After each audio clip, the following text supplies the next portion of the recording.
அன்பான நேயர்களே வணக்கம். நான் உங்கள் டாக்டர் JNS செல்வன், எண் கணித நிபுணர். நீங்க எந்த முதலீடும் போடாம கோடிகளா சம்பாதிக்கணுமா? அப்ப இதை யாருக்கும் தெரியாம பாருங்க.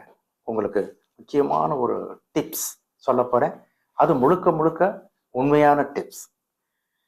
இப்ப அரசியல்ல புகுந்து அமைச்சராக நினைக்கிறவர்களுக்கு ஒரு அற்புதமான ஒரு விஷயத்தை நான் சொல்ல போறேன். இன்னைக்கு நம்பர் 1 ஒரு வேலை அப்படின்னா பாத்தீங்கன்னா அரசியல்ல புகுந்தா கோடிகளை குவிச்சிடலாம் அப்படின்னு எல்லாரும் நினைக்கிறாங்க. அது ஒரு சில இடங்கள்லயே சக்சஸா தான் இருக்கு. உலகளாவிய அளவுல அப்படியும் தான் இருக்கு. அதாவது பதவிக்கு வந்துட்டா ஆள் பலம், பணபலம், மக்கள் செல்வாக்கு, டிவி, பத்திரிக்கை, சினிமா, செய்தி, இப்படி வாகன வசதி எல்லாமே கிடைக்குது அப்படின்ற ஒரு நோக்கம் அரசியல்ல புகுந்தவர்களுக்கு எல்லோருக்குமே இருக்கு. அது உண்மையும் கூட. இவ்வளவு பெருமையிலையும் வசதிகளையும் அற்புதமா செய்யக்கூடிய இந்த விஷயம் அனுபவிக்க முடிகிறது அப்படின்னா இது எவ்வளவு பெரிய விஷயம். அப்ப அரசியல் எவ்வளவு பெரிய ஒரு ஜாப் அப்படின்னு நினைக்க தோணும். இதுக்கு காரணம் பாத்தீங்கன்னா 1ஆம் எண் தான் இதுக்கு முக்கிய காரணம். எப்படின்னா 1ஆம் எண் பிடியில ஒருத்தர் பிறந்துட்டாலோ அவர் பேரு வச்சிட்டாலோ அது இயல்பாவே அமைஞ்சிட்டாலோ அந்த அரசியல்ல அவரை கொண்டு போய் விடுது. அதுதான் இவர்களுக்கு இந்த பதவியையும் பிடிச்சு தருது. அதுக்கு காரணம் அந்த சன் பவர். ஒண்ணு அப்படின்னா அந்த சன் பவரை கொடுக்குது. பல பேருக்கு சல்யூட் போட்ட சாதாரண பிஏக்கள் கூட மந்திரியா அவர்களுக்கு பழைய மந்திரியிலேயே சல்யூட் போட வைக்கக்கூடிய வல்லமை இந்த 1ஆம் எண்ணில் அமைந்திருக்கிறது. 1ஆம் எண்ணில் பிறந்த சில அரசியல்வாதிகள் வெகு காலம் பாத்தீங்கன்னா பல அமைச்சர்களுக்கும் அதிகாரிகளுக்கும் எடுபடியா இருந்தாலும் கூட சில நேரங்கள்ல அவர்களே மிகப்பெரிய உயர்வுகளை பெற்று விடுகிறார்கள். அதுக்கு காரணம் இந்த 1ஆம் எண். எல்லாத்திலையும் நம்பர் 1 சொல்றோம்ல, அந்த 1ஆம் எண் தான் இதுக்கு காரணம். இதுக்கு பேர்ல நம்பர் 1 இருக்கலாம், அல்லது பிறந்த தேதி 1 இருக்கலாம், இல்ல பேர் அமையலைன்னா அமைச்சுக்கிட்டு 1 வந்துடலாம். அந்த 1 வந்தா நம்பர் 1 தான் நீங்க இந்த மந்திரிகள் ஆகிறதுக்கு ஒரு பெரிய பிளஸ் பாயிண்டா இது அமைஞ்சு போகுது. சரி, எல்லாரும் அந்த 1ஆம் எண்ணில் இருந்தவர்கள்லாம் மந்திரி ஆக முடியுமா அப்படின்னு அடுத்த கேள்வி போகும். கண்டிப்பாக அப்படி இல்லை.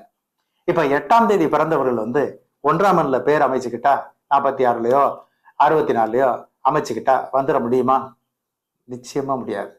அதனால இந்த 1ஆம் எண் யாருக்கு பொருந்தும் அப்படின்றது ரொம்ப முக்கியம். நியூமராலஜி அப்படின்றது ஒரு பக்கா மேத்தமெட்டிக்கல் ப்ரூஃப்.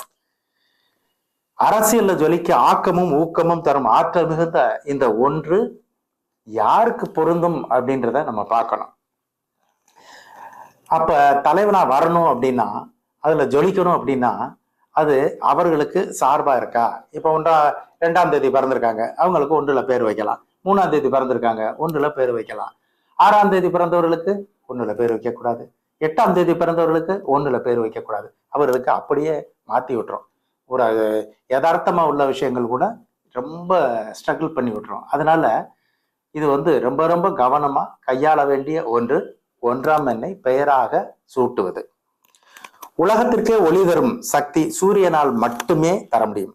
இதன் சக்தியை பெற்றுத்தான் மற்ற எல்லா பிளானட்டுகளும் காலம் தள்ளுகிறது. அதுக்குதான் அதுக்கு பேரு சோலார் சிஸ்டம் அப்படின்னு சொல்லுவாங்க.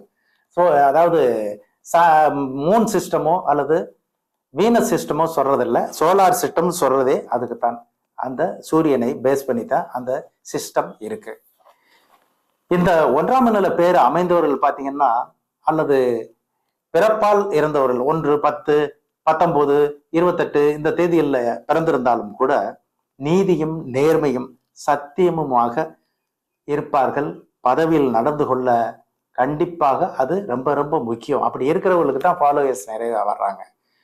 அதே சமயம் ஏதாவது இல்லீகலா அவர்கள் செய்தால் கண்டிப்பாக அவர்களை அந்த 1ஆம் எண் மாட்டி விட்டு விடும். இப்ப நிறைய பேர் பாத்தீங்கன்னா அந்த ஜெயிலு, இந்த ஜெயிலு, இப்படி அப்படி சட்டத்திற்கு புறம்பா சொத்து சேர்த்துட்டாங்க அப்படின்னு சொல்றதுக்கெல்லாம் காரணம் 1ஆம் எண்ணில் இருந்து தவறான வழிகளில் பணத்தை சேர்த்தவர்கள் மட்டுமே அந்த தண்டனைகள் அந்த 1ஆம் எண் கொடுக்குது. அதனால ரொம்ப கவனமா இருக்கணும் 1ஆம் எண்காரர்கள்.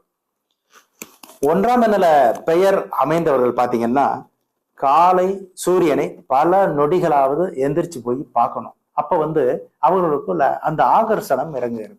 இது சென்டிமெண்டலாம் இல்லை, காஸ்மிக் எனர்ஜி தனக்குள்ளே மீண்டும் மீண்டும் இப்ப பேட்டரியை ரீசார்ஜ் பண்றது மாதிரி அந்த சூரியனை பார்த்தால் அவர்களுக்கு மேலும் வலுப்படும் அந்த 1ஆம் எண்ணுடைய தாக்கம்.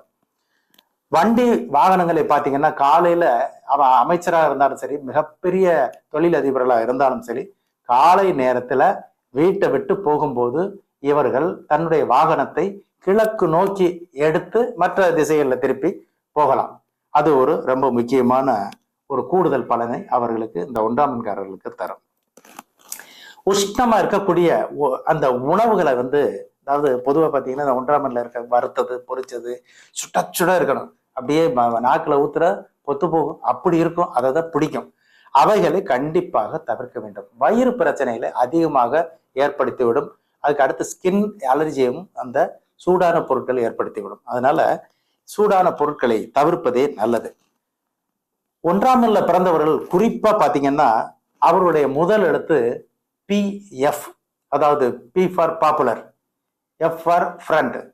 இந்த PFல அந்த 1ஆம் எண்காரர்களுக்கு பெயர் அமைந்தால் பல பின்னடைவுகளை தந்து கொண்டிருக்கிறது என்பது ஆய்விலிருந்து தெரிகிறது.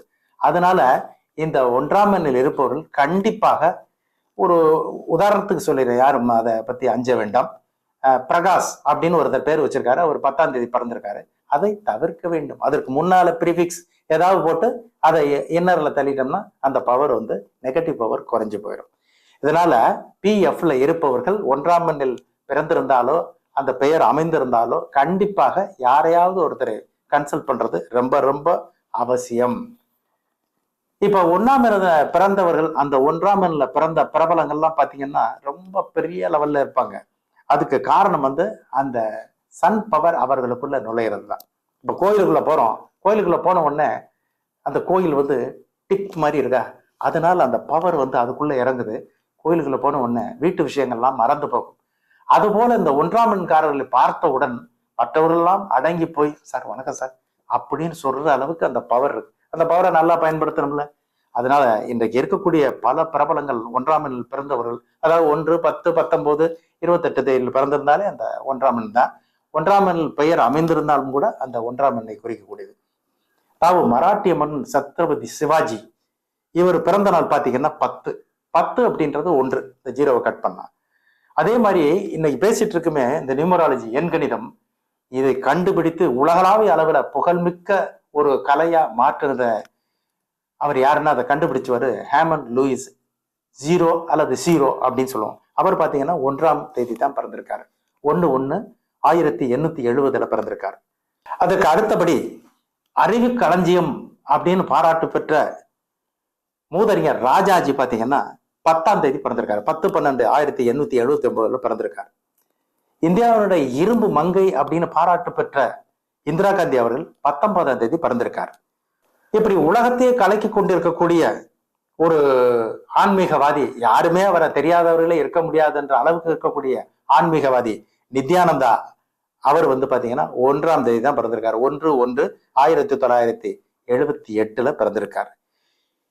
இப்படி 1ஆம் எண்ணில பிறந்தவர்களை சொன்னா, 1ஆம் எண்ணில பெயர் அமைந்தவர்கள் மரியாதைக்குரிய முன்னாள் ஜனாதிபதி திரு APJ அப்துல் கலாம் அவர்கள் பாத்தீங்கன்னா அதெல்லாம் கூட்டினா 37, 3, 7, 1.